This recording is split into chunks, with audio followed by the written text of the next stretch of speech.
بسم اللہ الرحمن الرحیم programme evening with social bakery کے ساتھ آپ کا میزبان عامر شہزاد آپ کی خدمت میں حاضر اور اپنے تمام دیکھنے والوں کو پیار بھرا محبت بھرا سلام پیش کرتا ہے۔ ناظرین کرام، ایک ایسی شخصیت آج ہماری مہمان ہے جو اپنے نام کی طرح اپنی وضاحت بھی ان کی اسی مناسبت سے ہے۔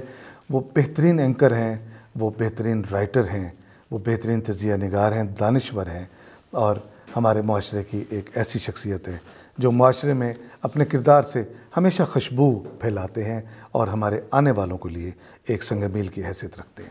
میری مراد آج کے ہمارے مہمان محتشم ترین صاحب جو رائٹر ہیں، دانشور، تجزیہ نگار اور اینکر ہیں۔ ہم بات کریں گے اپنے آج کے مہمان سے اور جانتے ہیں کہ اتنی ساری خصوصیات جو اللہ پاک نے ان کو عطا کی، ان کے ساتھ وہ انصاف کیسے کرتے ہیں۔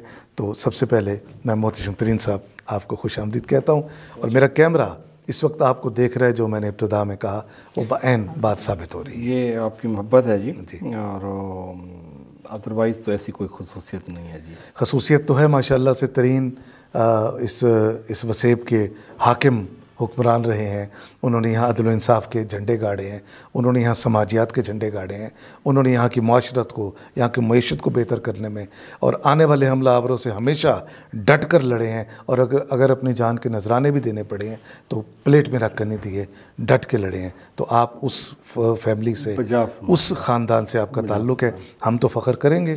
فخر تو ابھی ہم اسی پہ فخر ہی کر سکتے ہیں، ادروائز آج کل کی جو ہماری جنریشن ہے وہ اس کے پاس تو شو کرنے کے لیے کچھ بھی نہیں ہے، نہ ہمارے پاس اخلاق ہیں، نہ ہمارے پاس قدریں ہیں، نہ ہمارے پاس کوئی فیملی سٹرکچر ہے، سوسائٹی نہیں ہے، سارا بگاڑ پیدا چکے ہوں۔ تو اس میں کوئی ایسی وہ نہیں ہے کہ ہم ترین صاحب یہ سب کچھ ہمارے پاس تھا، کون چھین گیا، کون لے گیا ہم سے، ہم کیسے گنوا دی ہم نے؟ ہماری بیسک یہ تو بڑی سنبھال کے رکھنے والی چیز ہے۔ بالکل، یہ تو یوں سمجھیں کہ میری تنفس ہے، یہ میرے دل میں دھڑکنے والی آواز ہے۔ میں نے گنوا دیا یہ سارا کچھ، کیسے ہمارے ہاتھوں سے چلا گیا؟ بیسک ہے جی، آپ ساری چیزوں کو اگر آپ ڈسکس کرتے جائیں گے تو ایک ہی چیز آ جاتی ہے، وہ آپ کی ایجوکیشن ہے۔ آپ کی ایجوکیشن ایسی پرائیویٹائز اور ڈسٹرب ہوئی ہے کہ ساری کی ساری چیزیں تباہ ہو گئی ہیں۔ آپ کا ڈاکٹر تباہ ہو گیا ہے، آپ کا انجینئر تباہ ہو گیا، آپ کی پولیس تباہ ہو گئی ہے، آپ کی جوڈیشری تباہ ہو گئی ہے، آپ کا استاد تباہ ہو گیا ہوا ہے۔ ساری چیزیں اسی کے ساتھ لیں، اور انہی چیزوں نے ہمارے معاشرے کو بنانا ہے، انہی چیزوں نے معاشرے کو آگے چلانا ہے، اور ہم انہی چیزوں سے دور ہوتے چلے جا رہے ہیں۔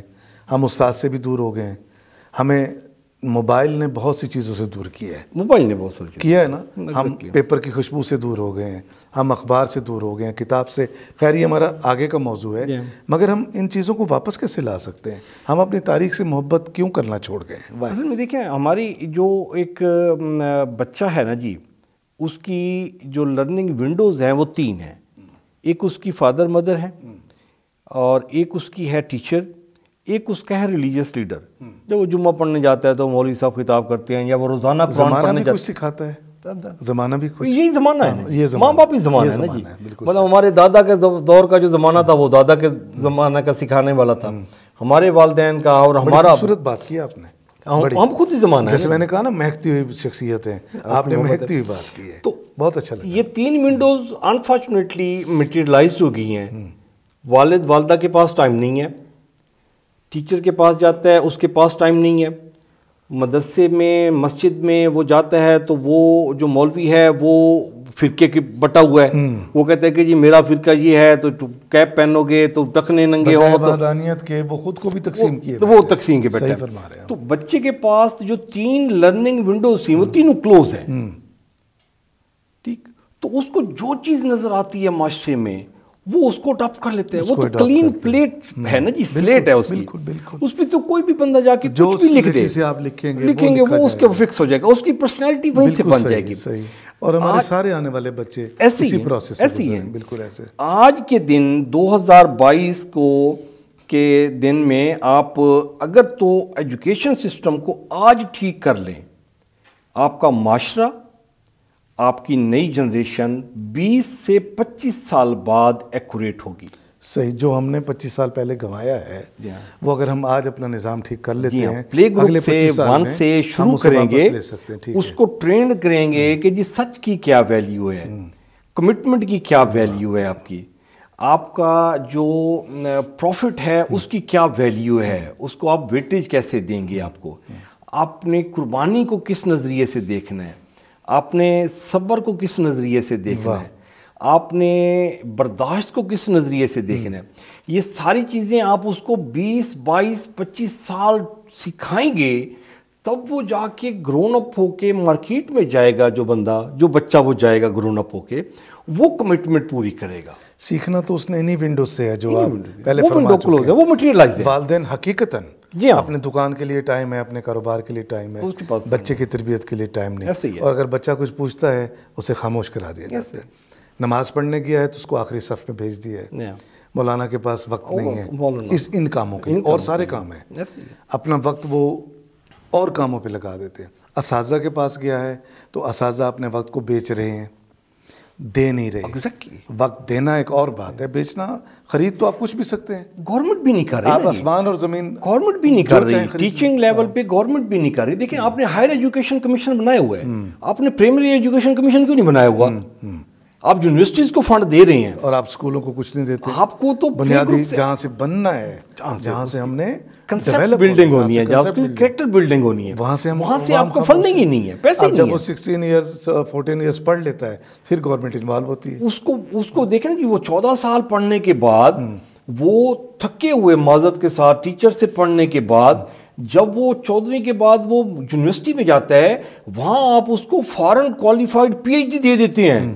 وہ کہتے ہیں جی میں اس کو کیا کروں؟ وہ جو گیپ ہے وہ نہیں کور کر وہ نہیں کر. آپ دیکھیں نا جی، ورلڈ بیسٹ کمہار لے آئیں، ورلڈ بیسٹ کمہار، اس کو کہیں گے سرائی بنا کے دے، وہ کہے گا مجھے چکنی مٹی دے. تو چکنی مٹی تو آپ نے گنوا دی نا جی 16 سال، اس کو تو وہ آپ نے مکس کر کے چیزیں اس کو تو آپ نے وہ تو خراب کر دیا. وہ اس کو سرائی کیسے بنائے گا؟ وہ چاہے ڈبل پی ایچ ڈی، نہ وہ ملتانی مٹی رہتی ہے نہ وہ چکنی مٹی، چکنی مٹی چیز کیسے بنے؟ وہ کیا بنے گا؟ وہ تو آپ اگر اس کو ماسٹر لیول پہ جب آپ اس کو دے دیتے ہیں کہ جی آپ اس کو، اس بچے کو آپ ٹرینڈ کرو، وہ کہتے ہیں کہ جی میں کتنا ٹرینڈ کروں، میرا لیول کہاں اور اس بچے کا لیول کہاں، وہ میچ ہی نہیں کرتا. تو وہ فرسٹریٹڈ ہے. وہ جب مارکیٹ میں جاتا ہے، وہ یہی ہے نا کہ جی جاب تو لے لی اس نے، پھر اسے جو ملتا ہے جو ملتا ہے، وہ even if he is in the wrong job لیکن اٹھا لیتا ہے، اپنا وقت تو پاس کرنا ہے. اس کو دوسرا یہ ہوتا ہے کہ جی اس کو 4 ورڈ کلیئر نہیں ہے، رائٹ، رانگ، گڈ اور بیڈ. واہ، یہ کلیئر نہیں ہے، یہ کلیئر نہیں ہے، کنسیپٹ کلیئر نہیں ہے. کلیئر نہیں ہے بھئی رائٹ رانگ کیا ہے، گڈ بیڈ کیا ہے. گڈ بیڈ میری اپنی پرسیپشن ہے، میرا فلسفہ ہے، میرا مینٹل لیول ہے، گڈ اور بیڈ. میں ایک بندہ کہتا ہے کہ جی اسموکنگ بہت اچھی چیز ہے، گڈ ہے جی میرے لیے، ٹھیک، لیکن رائٹ رانگ آپ کو ریلیجس بتاتا ہے.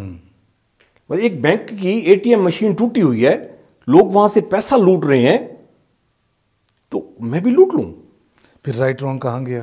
مطلب میرا ریلیجن مجھے بتاتا ہے کہ آپ نے یتیم کے ساتھ کیا کرنا ہے، آپ نے بیوہ کے ساتھ کیا کرنا ہے، آپ نے ہمسائے کے ساتھ کیا کرنا ہے، آپ نے صفائی کے ساتھ کیا کرنا ہے، آپ نے اپنے گھر کی صفائی کے ساتھ کیا کرنا ہے، آپ نے اپنے محلے کی صفائی کے ساتھ کیا کرنا ہے، آپ نے کسی کا نقصان کیسے کرنا ہے. لیکن یہ بیسک 3-4 چیزیں بڑی کلیئر ہیں. آپ کا اسلام میں کہیں نہیں لکھا ہوا کہ جی 5 وقت بعد جماعت نماز تکبیر اولیٰ کے ساتھ پڑھتا ہے وہ افضل ہے، جو خیراتیں کرتا ہے وہ افضل ہے، جو تہجد پڑھتا ہے وہ افضل ہے، جو روزانہ 2-3 سپارے قرآن پاک کے پڑھتا ہے وہ افضل ہے. کہیں نہیں لکھا ہوا. افضل کون ہے؟ جس کا اخلاق اچھا ہے، واہ، جس کے زبان اور جس کے ہاتھ سے، جس کا ایسا دوسرے کو نقصان وہ افضل ہے. ابھی کدھر رہ گئی یہ باقی ساری چیزیں؟ یہ ہمارا اسکول بھی نہیں سکھاتا، یہ ہمارے والدین بھی نہیں سکھاتے. مولوی تو ویسے ہی لگا ہوا ہے، وہ کہتے ہیں جی اس مذہب اس فرقے کا واجبات ہیں جو آپ کر رہے ہیں، وہ تو سارے ایک طرح سے واجبات میں آ جاتے ہیں. ایگزیکٹلی. تو افضل کام جو ہے ہمیں اس کی جانب بڑھنا ہے. آپ ایک بہت اچھے لکھاری ہیں، آپ انصاف کرتے ہیں اپنی تحریر کے ساتھ. میں ذکر کر رہا ہوں جوت کا، آپ کی کتاب، بڑا خوبصورت ٹائٹل ہے، بڑا خوبصورت. اس وقت آپ کے پاس نہیں ہے، میں چاہتا ہمارے دیکھنے والے بھی اس کو دیکھتے. آپ کو دیکھا ہے جس نے، اور جس نے آپ کے من کی کتابیں پڑھی ہیں، اس کو کیا ضرورت ہے کاغذ اور قلم کی کتابیں پڑھنے کے لیے؟ کچھ بتائیں گے جوت کے بارے میں، کیا موضوعات ہیں اس کے اندر؟ اس کے بیسیکلی میرے کچھ کالم سے جو میں نے لکھے ہوئے تھے. یہ کتنے کالم کا مجموعہ ہے ویسے؟ یہ تقریباً 74 کے قریب. اچھا، ماشاء اللہ. ویسے تو میری اصولاً تو 3 کتابیں آ جانی چاہیے چاہیے، جتنے کالم میرے پاس ہو چکے ہوئے ہیں. لیکن ابھی ایک ہی کی ہے تو وہ پھر دوسری کی ہمت نہیں پڑی.